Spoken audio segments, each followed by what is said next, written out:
Olá a todos, sejam bem-vindos ao nosso podcast Propostas e Respostas de Deus. E hoje vamos discutir a relação, a relação entre Moisés e o faraó. Teremos uma DR, hoje é dia de DR. Tá bom que para alguns de vocês isso pode não animar muito, né? Falar, hoje vai ter DR, o cara já vai desligar o podcast e sair correndo. Mas não, o nosso DR aqui vale a pena. Inspirado aqui, né, a nossa fonte é um livro do Rabbi David Fohrman, The Exodus e o Almost Passed Over. Né, é uma parte do livro, o livro é sensacional. Se tiver a oportunidade de comprá-lo, ele só tem versão eletrônica, né, mas é um livro sensacional desse rabino, desse mestre. A última obra dele, e a obra que eu mais gostei de todas as obras dele, sendo que também foi a única que eu li. Então, vamos falar aqui da... Bem, os israelitas foram escravizados, né? Eles foram escravizados ali depois de muitos anos no Egito. A gente já falou das diferenças, né, do império, da narrativa do império, e dos dois reinos, né, do reino do Egito e do reino de Shalom, né, da paz de Deus, da harmonia de Deus. E boa parte do tempo que os israelitas passaram no Egito, eles estavam ali no império, narrativa do império. E foi uma narrativa que eles curtiram bastante, né? Goshen era uma terra muito fértil, a mais fértil do planeta, segundo o National Geographic.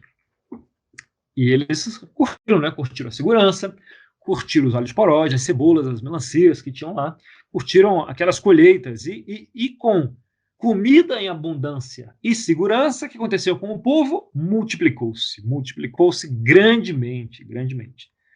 Mas, como acontece quando você está sob o comando e a narrativa do império, depois de um certo tempo, o império olha para você e fala, como eu posso ganhar mais contigo, com o que você produz? Foi o que aconteceu com eles. Os israelitas foram escravizados, por quê? Porque eles podiam ser escravizados, né? Eles estavam ali dando sopa. Era um povo inteiro dando sopa ali pertinho do faraó. Algum faraó ia ter essa ideia brilhante em algum momento, só precisavam de uma justificativa, né? Fácil e útil. A narrativa do império é assim. Eles precisavam de uma justificativa. Qual era a justificativa? Segurança nacional, que é a justificativa para muita coisa, né? Segurança nacional, porque esse povo estava muito grande, eles podem ficar mais numerosos que nós. Então, em homenagem à Lei de Segurança Nacional do Egito, que era a vontade do faraó, era a Lei de Segurança Nacional, né? Só ela. E aí ele usou essa lei que era a vontade dele e escravizou o povo hebreu ali. Então, até aí, senhores, que foi o princípio, né, semente do êxodo, foi essa escravização, até aí eu acho tudo muito natural. Mas o livro de Êxodo, ele é repleto de fatos esquisitos. E eu não estou nem falando do fato de um mar ter sido aberto no meio, com paredes de água dos dois lados. Né? Tem algumas coisas estranhas no livro de Êxodo, algumas premissas estranhas ali. Por exemplo, você nunca se perguntou por que será que o Deus, que é todo-poderoso, precisa de 10 pragas para libertar o povo? Ele não é todo-poderoso, precisa disso tudo. Parece uma forma bem ineficiente, né? E fora toda a tristeza que ele causa aí no processo. E mais, se a intenção é tirar o povo de vez do Egito, por que Moisés pede ao faraó para sair por 3 dias, se a intenção não era essa? Ou, por exemplo, por que Deus endurece o coração do faraó? Será que ali o faraó não tinha livre-arbítrio? Será que todo mundo pode fazer bobagem livremente? Por que o faraó tem que ser obrigado a fazer bobagem? Né? Com o coração endurecido. Boas perguntas, né? Boas perguntas que a gente não vai responder. Não, tô brincando. A gente vai tentar responder aqui adiante. Então, havia uma missão aqui, né? Havia a missão de libertar o povo. O povo já havia crescido, né? Essa era a intenção de Deus ali quando mandou o povo para o Egito.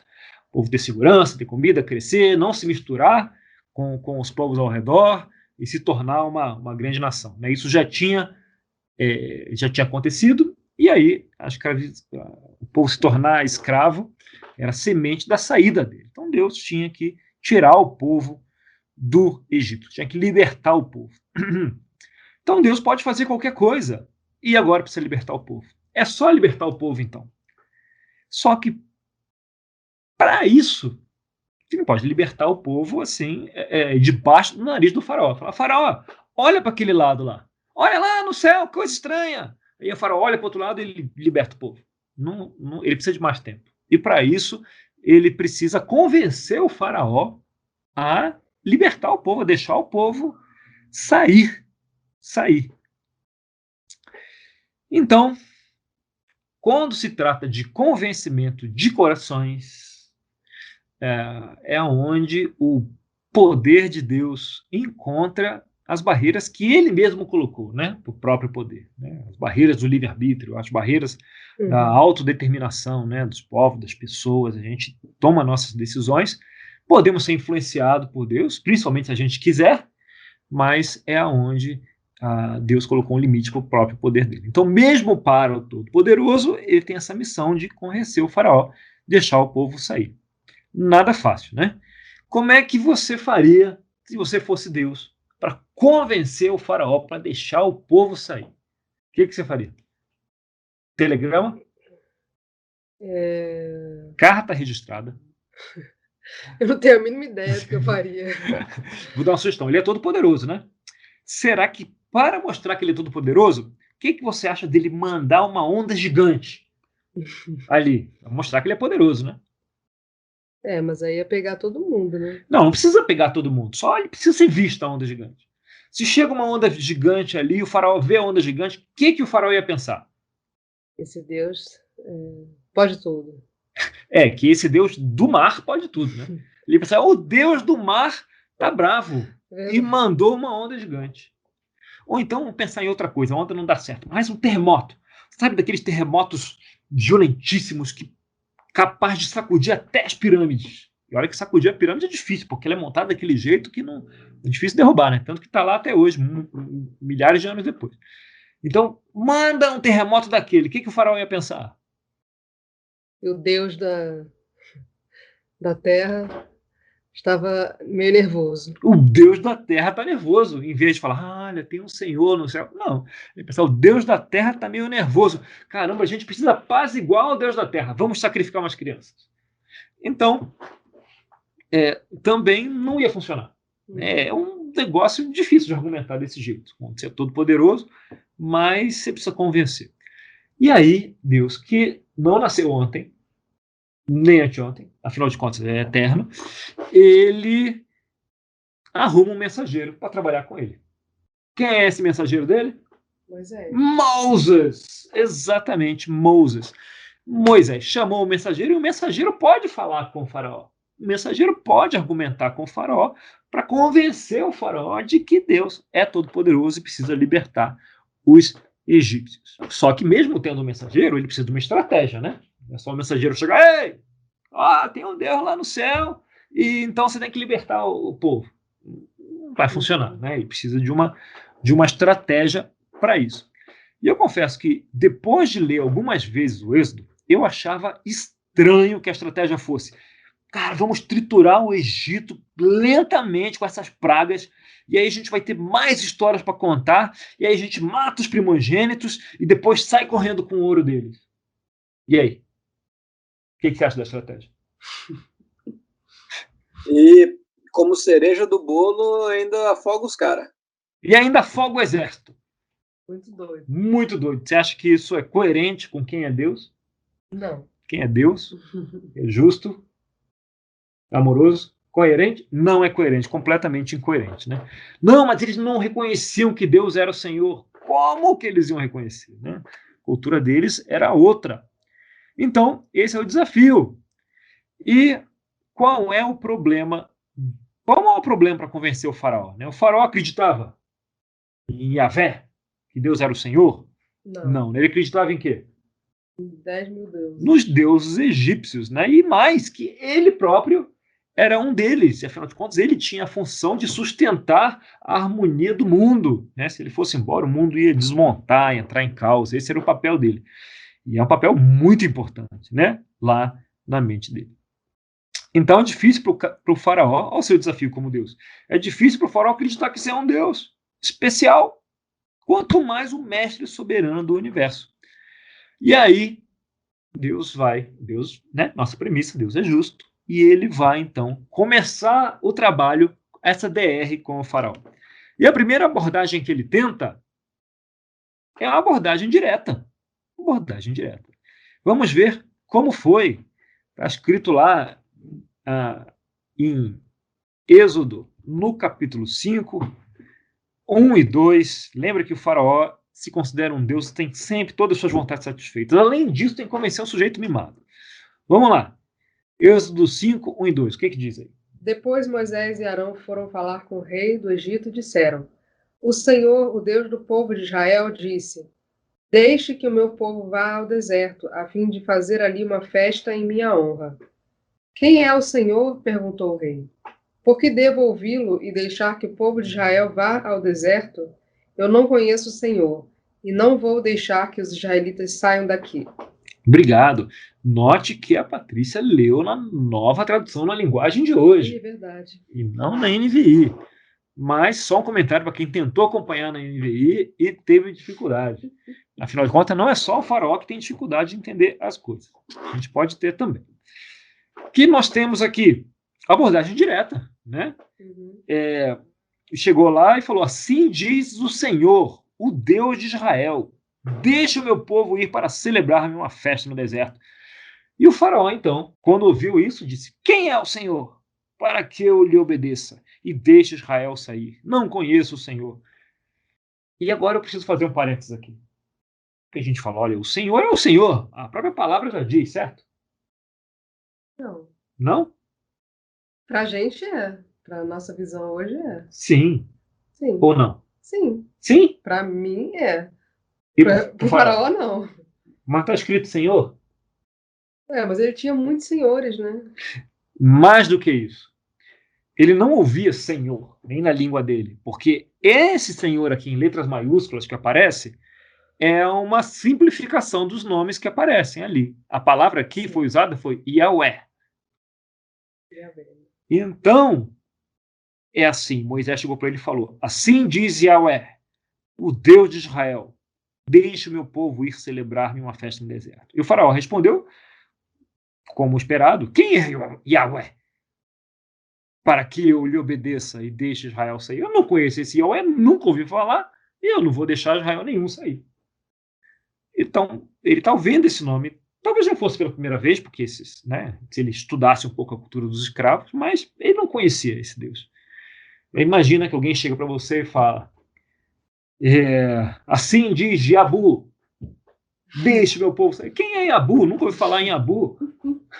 Né? Para o faraó é isso. Ele não sabe que nome é esse, né? Direito. Ele não conhece esse Deus, não faz parte da fé dele, Sim. Esse Deus. Então ele fala isso, e eu não vou deixar sair coisa nenhuma. E pronto. Então, aqui teve as palavras de Deus simples e diretas, abordagem direta: deixa meu povo sair para celebrar-me uma festa. E o faraó, Yahvé, se fosse um Deus, era só mais um, e que ele nem conhecia direito. Por que ele ia deixar 3 dias de produção ir para o espaço? Né? Claro que não. E aí, logo em seguida, eles insistem. E no hebraico aqui, eles insistiram, dá a impressão que é um outro momento. Você pode ler aqui 3 a 5 para ver como eles insistiram? Eles insistiram: o Deus dos hebreus veio ao nosso encontro. Agora permite-nos caminhar 3 dias no deserto para oferecer sacrifícios ao Senhor, o nosso Deus. Caso contrário, ele nos atingirá com pragas ou com a espada. Mas o rei do Egito respondeu: Moisés e Arão, por que vocês estão fazendo o povo interromper suas tarefas? Voltem ao trabalho. E acrescentou: essa gente já é tão numerosa e vocês ainda os fazem parar de trabalhar. Obrigado. Olha só como Moisés e Arão insistem. Isso aqui mostra que é um outro eles insistiram aqui, é um outro momento, né? Provavelmente eles saíram da presença do faraó, e não sei se era outro dia, não sei se de repente eles já estavam no pátio do palácio do faraó e falavam, pô, Arão, Moisés falando, né? Pô, Arão, o faraó, eu conheço o faraó, né? A gente passou muito tempo junto. Realmente essa mensagem foi muito direta. Eles não iam entender isso desse jeito. A gente volta, vamos falar de um jeito que ele vai entender? E aí eles voltam. E vem assim, e não fala Yahvé mais. Até fala. Então eles insistem, ele fala, o Deus dos Hebreus veio ao nosso encontro. O faraó entende. Agora permite-nos caminhar 3 dias no deserto para oferecer sacrifícios a Yahvé. Sacrifícios, ele entende. O nosso Deus, caso contrário, ele nos atingirá com pragas e com a espada. De onde veio essas pragas e essa espada? Provavelmente era a experiência religiosa que eles tinham lá, eram os castigos, que eles achavam que era o castigo dos deuses. Né? É natural, os castigos que os deuses usavam sempre, né? Então, estão falando com o faraó de um jeito que eles acham que o faraó vai entender, né? E aí o faraó entende? Não. O faraó fica muito indignado e fala, fica muito indignado. E como resultado disso, dá tudo errado, né? Dá tudo errado.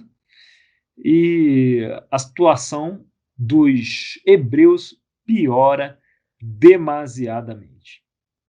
Então, veja aqui que Moisés tentou argumentar de uma forma que ele acreditava que ia ser mais fácil para o faraó, né? Que era familiar na relação dos deuses com relação a pragas e a espada, né? Coisas que o faraó achava que era familiar. Talvez, imagina na cabeça de Moisés, ele achasse que o faraó ia ficar com receio de um Deus ensandecido atacando seus pobres escravos, né? Afinal, essa era a forma que os deuses do Egito lidavam, né, na cabeça deles, com a humanidade. E se o faraó não deixasse eles saírem, os escravos iriam morrer, iam ser atacados, e o próprio faraó seria prejudicado. Então você vê aqui Moisés de novo com o coração certo, né, de querer fazer a vontade aqui da justiça acontecer, mas com métodos errados. E o faraó parou e mandou eles fazerem a mesma quantidade de tijolos, sem dar palha para eles. E deu tão errado que até os hebreus que tinham topado essa história de sair do Egito mandaram Moisés catar coquinho, né? Vai embora, depois que você apareceu só criou problema pra gente e tchau, deixa a gente catar palha agora que é melhor do que ficar te dando ouvido. Então, a abordagem direta falhou, né? Falhou. Deus já estava esperando que falhasse mesmo. O faraó precisaria ser educado e para isso vamos então ao plano A. Em Êxodo 7, 10 a 13, já que a abordagem direta não funcionou, vamos ao plano A. Primeiro plano, para convencer o faraó. O que diz aí? Moisés e Arão dirigiram-se ao faraó e fizeram como o Senhor tinha ordenado. Arão jogou a vara diante do faraó e seus conselheiros e ela se transformou em serpente. O faraó, porém, mandou chamar os sábios e feiticeiros. E também os magos do Egito fizeram a mesma coisa por meio das suas ciências ocultas. Cada um deles jogou ao chão uma vara, e estas se transformaram em serpentes. Mas a vara de Arão engoliu as varas deles. Contudo, o coração do faraó se endureceu, e ele não quis dar ouvidos a Moisés e a Arão, como o Senhor tinha dito. Obrigado. Você vê que ele está falando que o que engoliu as outras serpentes não foi a serpente de Arão, foi a vara de Arão. A vara engoliu as outras varas. Então, se vocês lembram da imagem do nosso último encontro, quando o faraó segurava pelo cabelo os escravos, e na outra mão dele tinha uma vara, né? Tinha um cajado do faraó.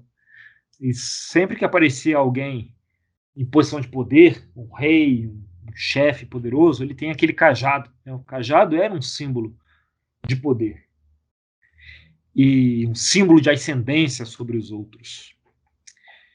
E aqui, quando a vara de Arão engole as outras varas, o que ele está querendo dizer aqui?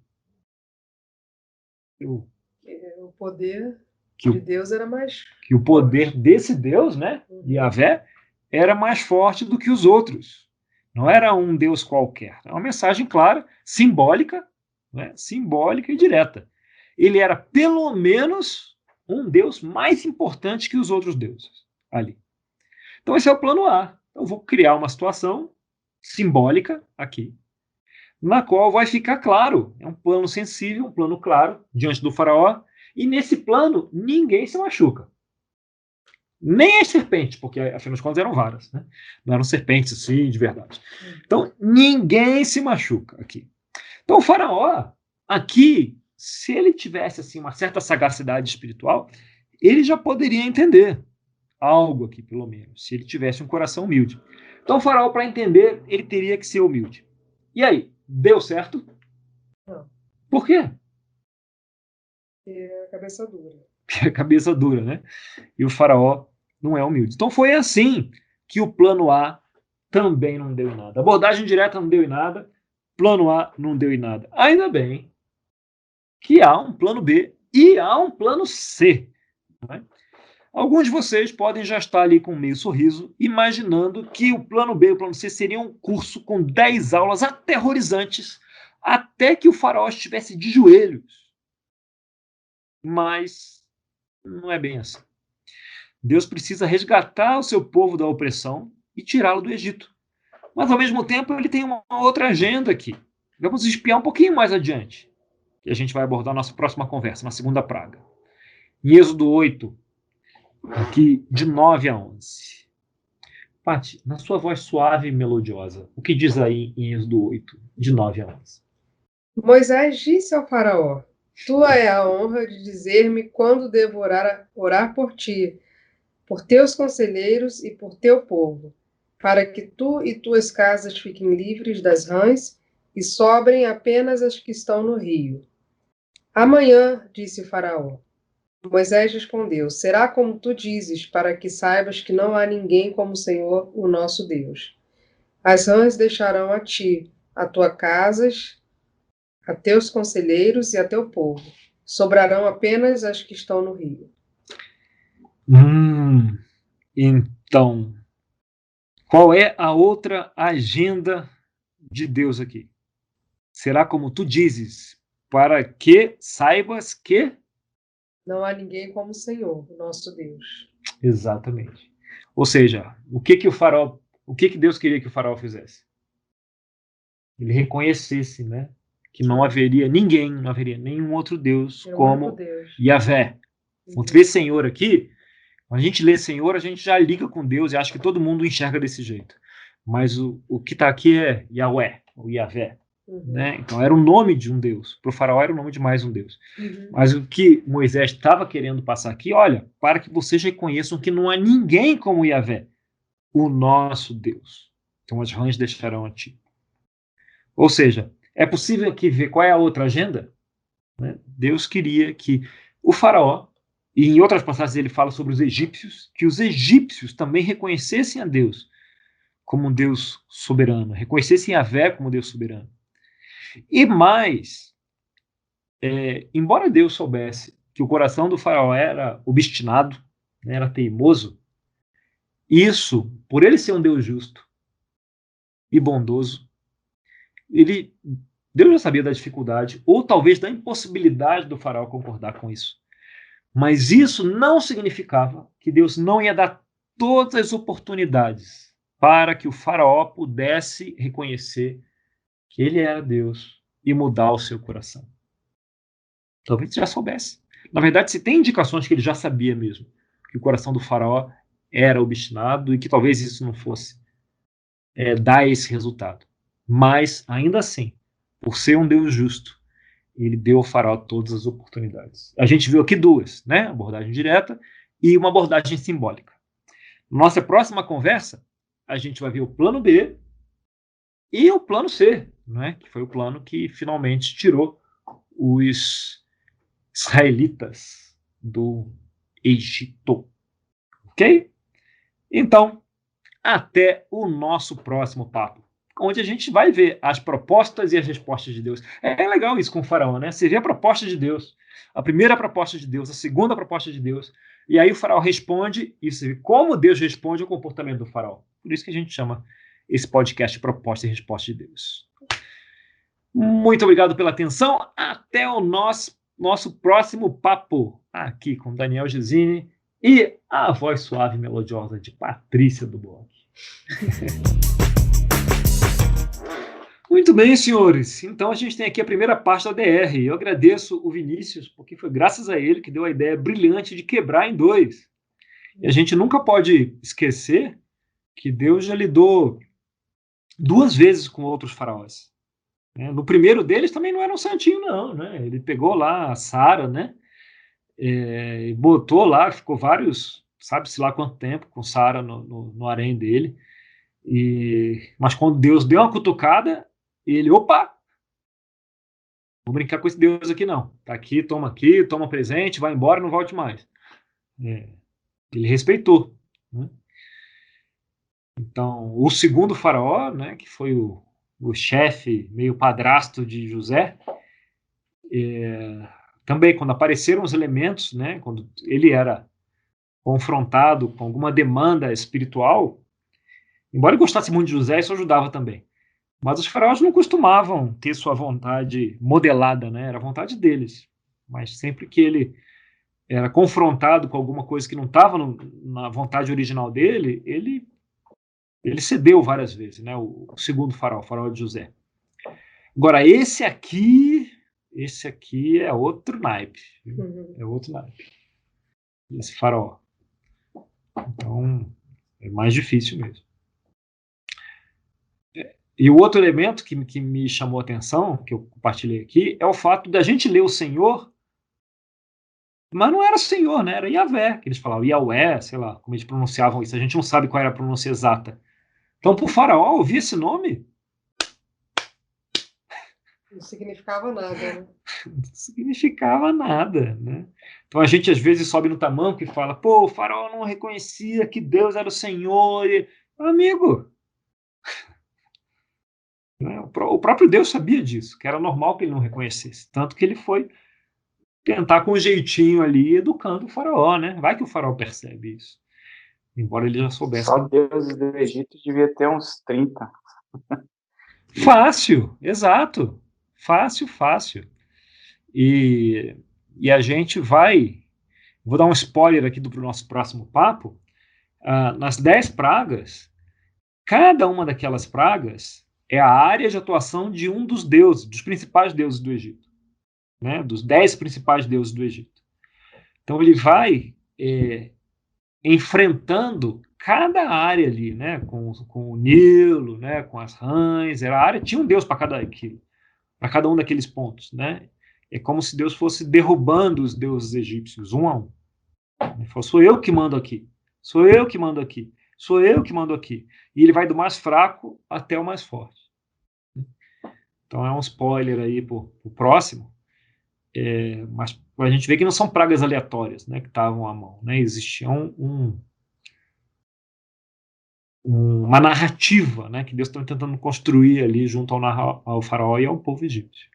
O que eu fico impressionado mesmo, assim, eu não sei se eu consigo ver dessa mesma forma de Moisés, quando ele vai falar com o faraó pela segunda vez, né, que ele volta e fala, não, o Deus dos hebreus, ele topou na gente, e agora a gente vai ter que ir sacrificar no deserto. E ele, pô, não, vou tentar fazer pela minha força. Eu vejo ele sendo pedagógico com o faraó, sabe? Pensando aqui em Paulo Freire, que as crianças não são tábuas rasas, né? O faraó não era uma tábua rasa, ele não ia chegar lá e ia falar, não, Yahvé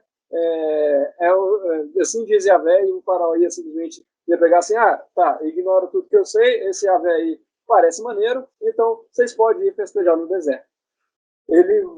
Primeiro ele apresenta, eu vejo Moisés sendo totalmente honesto e aberto com o faraó, é isso que está acontecendo.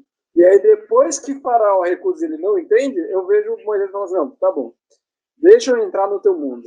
E aí, entrando no teu mundo, eu vou trabalhar aqui de uma maneira que, né, você possa pegar na mãozinha, né, e para que você possa entender o que está acontecendo aqui. É outra. A intenção de Moisés, o coração estava ok, né? Mas era algo que Deus não faria, né? Deus não. Ele chama as pessoas para o mundo dele, né? Ele não. Ele. Se fosse para fazer desse jeito, eu acho que ele teria orientado para fazer desse jeito, né? E é por isso que eu acredito. Claro que a gente está aqui com ilações, né? A gente não tem certeza do que a gente está falando. São coisas que a gente está tentando aprender do texto, né? Eu acredito que o coração por trás estava bom de Moisés mesmo, como você está falando. Mas o método era próprio, né? Era próprio dele. Eu conheço melhor, eu acho que desse jeito aqui ele vai entender. E aí, na verdade, o resultado, ele desfaz tudo que Moisés tinha feito, até, a boa relação que Moisés tinha construído com os líderes hebreus, ele tem que começar de novo. Porque depois Deus fala, tá bom, então vai no faraó e diz isso, e vai nos líderes e fala isso aqui. Começa de novo, vai, zera tudo, começa de novo. Porque o que foi feito até aqui perdeu, né? Então o resultado foi bem ruim. Mas é interessante, né, Daniel? A mudança de postura, né, de Moisés, que quase ser assassinado por Deus, né, antes de chegar, você tratou nos podcasts passados, Uhum. e agora ter uma consistência, né, no trabalho, né, realmente acreditar na narrativa de Deus e em um momento, né, depois que ele chegou no Egito, refutar, não, Deus não está dando certo, vou chamar outro, sei lá, coisa assim. Ele foi fazendo. Eu não sei se dá pra gente afirmar isso, porque em algum momento ele fala, pô, Deus, por que você me chamou? Os caras nem me ouvem. E além disso, eu não sei falar, eu não tenho lábios circuncidados, né? Ele fala isso. Então, Moisés, ele realmente não pede demissão. Você tem razão quanto a isso, David. Ele não pede demissão em. Não vou dizer em momento nenhum, não, porque no futuro ele vai até pedir para o nome dele, né? Ser riscado lá, mas ele reclama ali, ele abre o coração, né? É franco com esses, nos problemas que ele tem. Ela fala, pô, mas não estou conseguindo trabalhar desse jeito. Por que o senhor me chamou, afinal de contas? E é curioso que Deus, ele, tipo, vamos dizer assim, é uma atitude não ideal. Mas Deus respeita, ele não fica ofendido, não. Vai lá e vai até o nível, como ele fez com Adão, né, com Caim, com Noé. Ele vai até onde a gente está, né, ele encontra Moisés nas dificuldades dele e dá um caminho para Moisés. Ele faz isso vez após vez, vez após vez. E é o que eu acho que ele poderia ter feito com o faraó ali, né? Aquele segundo argumento. Mas ele tentou, né? Exato. Foi isso que ele fez. Ele foi até o nível do faraó, com as varas, né? Com tudo. Depois, no panteão do faraó, com umas pragas iniciais bem inofensivas, só chatas, né? Mas não machucava ninguém, né? Mosca, rã, né? Água e tal. São pragas chatinhas. Piolho. Piolho já machucava um pouquinho. Conhecendo um pouco da possibilidade de uma estrutura sem saneamento básico, eu imagino que essas primeiras ele até passava, né? Sei lá, uma quantidade de rãs um pouco superior na época de chuva, né? Ou uma praga de piolhos, alguma coisa desse tipo, que seria até fácil deles já terem vivido, né? Vivenciado. Talvez não tiveram vivido naquela quantidade, né? Mas piolhos, com certeza, isso não era algo estranho para eles. Eu imagino que não seja. Né? Ainda mais piolho de gato. Outra coisa que me chama a atenção é a questão das varas, né? Como você trouxe, uma vara engolindo a outra, né? E aí aquela história de que o sábio aponta para o céu e o tolo olha para o dedo, né? Porque enquanto uma vara engole outras varas, o faraó estava preocupado, não, a gente conseguiu fazer serpente também, então a gente está bem. Eu vejo essa questão de Deus olhando e mostrando para o faraó o que é o monoteísmo, né? Porque a gente costuma achar que a diferença entre monoteísmo e politeísmo é questão de números, né? Mas é toda uma concepção de mundo que muda. E a partir do momento que o faraó entendesse que existe só um Deus, né? Ele obrigatoriamente teria que se pôr no lugar dos hebreus, porque estava todo mundo nivelado ali. Então não faria sentido. Ia ser uma parada que talvez ele até entendesse que estava sendo injusto com talvez seus irmãos, né? Afinal, se é só um criador, então ele também é criatura, né? Ou seja, é uma narrativa que ele não era nada simpático, né? A essa narrativa. Sim. Muito bem. Algo mais, senhores? É interessante, é o que eu falo sempre para você, a relação do pessoal do Antigo Testamento com Deus é muito estranha, mas é legal as lições que ficam disso, né? Que a gente vai para quem não entende, é que a gente vai uma no cravo e uma na ferradura. Eu estudo com Daniel geralmente o Novo Testamento e nos encontros é o Antigo, então é sempre legal ver essa faceta diferente. Mas é isso. Você tem razão, é muito estranho, até porque nós costumamos ler as Escrituras de acordo com as nossas lentes culturais, né? E o Novo Testamento, apesar de ser distante, ele é muito mais próximo das nossas lentes culturais do que isso aqui. Né? Sim, que esse mundo sim, até a proximidade com Deus o tempo inteiro, tudo que ele ia fazendo era parece mais próximo, né, assim, da galera, assim mesmo, não proximidade, porque continua vivo, continua dentro, mas as atitudes, né, vamos dizer assim. E isso, Rodrigo, é uma ótima colocação. Você imagina que nesse tempo a Bíblia não estava escrita. Sim. Então a vontade de Deus, ela não era conhecida. Qual é a única forma de Deus fazer a sua vontade ser conhecida? Exteriorizar no ato. É ele falar, né? Falar, Sim. Então tinha esse contato mesmo, né? Era para ter mesmo, né? E ele vai diminuindo esses contatos conforme as escrituras vão sendo escritas, não é? E aí você tem os profetas, né? Mas os profetas não tinha profeta sempre. Tinha profeta a cada X anos, né? Então, décadas, às vezes séculos entre um profeta e outro. E a palavra de Deus foi sendo construída. Hoje que a palavra de Deus já está canonizada, não há essa necessidade. Né? Você tem os princípios e tem a vida devocional, espiritual de cada um. A vontade de Deus já está conhecida e estabelecida. Então, a relação pode ser diferente.